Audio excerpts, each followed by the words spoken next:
Perú sin límites o el límite de los peruanos. Jornada de la fecha post segunda vuelta electoral en Perú. ¿Y qué encontramos?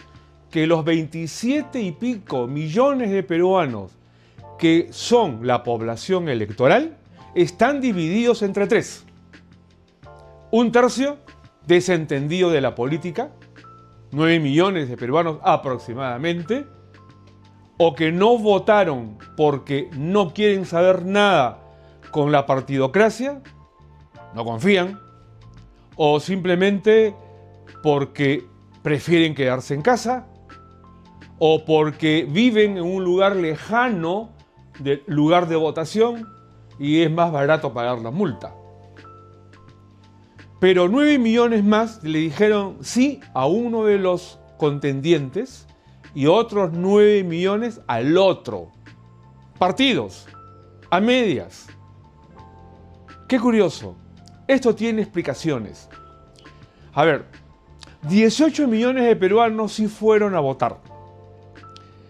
Pero de ellos, los 9 millones que le han dado el voto a Juntos por el Perú y los otros que le han dado el voto a Fuerza Popular, los residentes en Perú, 18 millones aproximadamente, la mayoría de los residentes electores en Perú dan por ganador a Juntos por el Perú. ¿Quién inclinaría la balanza? Los no residentes en Perú y que viven por influencias de acuerdo a la geografía, a las características sociológicas del país donde habitan. Al parecer, los votos de los residentes, aproximadamente 18 millones de votos válidos, dan por ganador a Juntos por el Perú. Y los no residentes en Perú inclinarían la balanza a favor de Fuerza Popular, según los cálculos de Transparencia y otros organismos que vienen contabilizando la votación habida el 7 de junio. Pero analicemos lo que está sucediendo. Porque en la primera vuelta, 2.877.000 peruanos votaron por Fuerza Popular y 2.015.000 votaron por Juntos por el Perú. Ellos son el 18% de la población electoral en Perú, que asciende a 27.325.000 y pico de ciudadanos peruanos registrados en el padrón electoral. El 18% dio su voto o a Fuerza Popular o a Todos por el Perú. Quiere decir que el 82% no confía en Fuerza Popular ni en Juntos por el Perú, pues no votó por ellos. Esa es la realidad del escenario electoral local. Pero sigamos analizando qué ha ocurrido con la votación en la fecha. Sucede que la votación partida, prácticamente a partes iguales, significa que están con los votos prestados, no son votos propios. Y eso merece un análisis particular. Pero ¿qué está sucediendo mientras tanto? ¿Qué ocurre en Perú mientras tanto, mientras estamos preocupados por el voto? El sicariato sigue haciendo de las suyas. Y veamos qué ha estado ocurriendo con el delito en Perú. En el primer trimestre del año 2026, con cifras ya debidamente registradas, en el sistema de denuncias policiales se han registrado 194.747 delitos. Vamos a desglosar esta cifra, porque ocurre que de estos son 118.507 hechos delictivos, 52.711 son casos de violencia contra la mujer y 12.150 faltas. Quiere decir que aproximadamente un cuarto de los hechos delictivos en el país son violencia contra la mujer.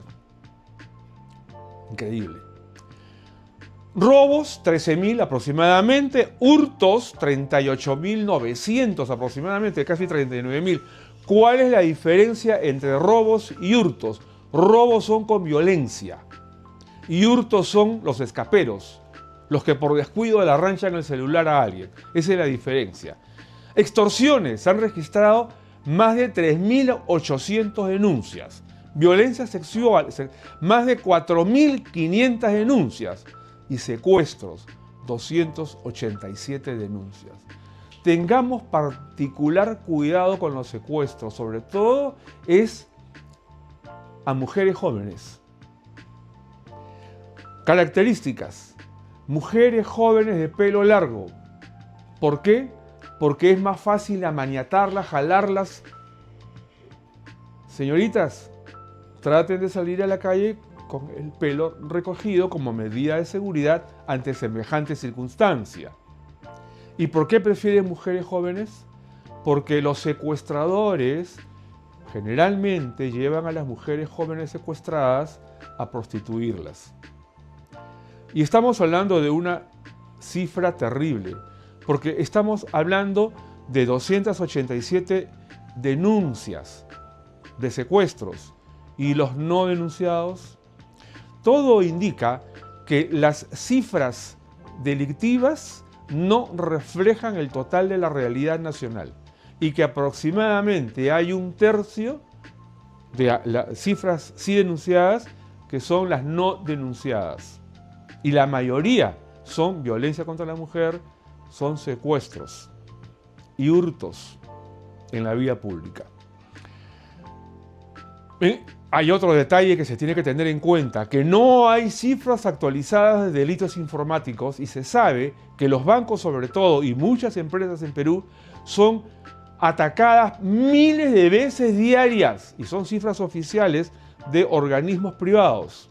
Miles de hackeos diarios, robos en las cuentas de las personas, phishing, que es el delito típico, así que seamos cuidadosos, porque ahí hay una vertiente de delitos que es superior a la de otro tipo de delitos.